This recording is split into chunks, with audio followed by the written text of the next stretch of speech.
Police सूत्रांनी दिलेल्या माहितीनुसार फेब्रुवारी 2015 ते 1 मार्च 2026 या कालावधीत आरोपी तरुणाने अल्पवयीन मुलीशी सोशल मीडियाच्या माध्यमातून ओळख वाढवून तिचा सातत्याने मानसिक छळ केल्याचा आरोप आहे। भावनिक दबाव, धमक्या आणि ब्लॅकमेल करून आरोपीने तिला वारंवार भेटीसाठी बोलावल्याचे तक्रारीत नमूद आहे।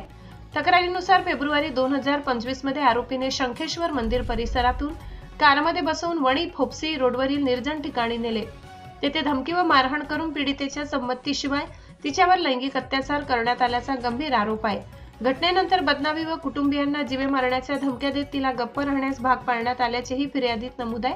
या छळामुळे पीडित मुलगी तीव्र मानसिक तणावाखाली गेली असून तिने आत्महत्येचा प्रयत्न केल्याची माहितीही समोर आली आहे। भीतीच्या वातावरणामुळे कुटुंबियांनी शिक्षणही बंद ठेवावे लागल्याचे सांगण्यात आले।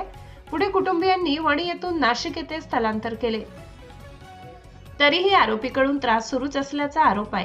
दिनांक 27 फेब्रुवारी रोजी आरोपीने पीडितेच्या आईच्या मोबाईलवर संपर्क साधल्यानंतर हा प्रकार उघडकीस आला।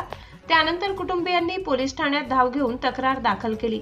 दरम्यान या प्रकरणाला लव्ह जिहादचा प्रकार असल्याचा आरोप करत भारतीय जनता पक्षाने गंभीर भूमिका घेतली आहे। भाजप नाशिक महानगर जिल्हाध्यक्ष सुनील केदार यांनी आरोप केला की गुन्हा दाखल होण्यापूर्वीच काही पोलीस कर्मचाऱ्यांनी आरोपीला सावध करून त्याला परराज्यात पळून जाण्यास मदत केली।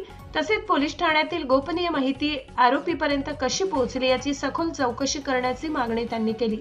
या सर्व प्रकरणांची स्वतंत्र व निष्पक्ष चौकशी करून दोषी पोलीस कर्मचाऱ्यांवर कठोर कारवाई करण्याची मागणी भाजपकडून करण्यात आली आहे। या प्रकरणी आरोपी विरुद्ध पोक्सो कायदा कलम 4, 6, 8, 10, 12 अंतर्गत गुन्हा नोंदविण्यात आला असून पुढील तपास वरिष्ठ अधिकाऱ्यांच्या मार्गदर्शनाखाली सुरू आहे। प्रतिनिधी सागर मोर, वणी, दिंडोरी। अशाच नवनवीन बातम्या पाहण्यासाठी आमच्या महाराष्ट्र क्रांती न्यूज या YouTube चॅनलला लाईक करा, सबस्क्राईब करा आणि बेल आयकॉनला प्रेस करा।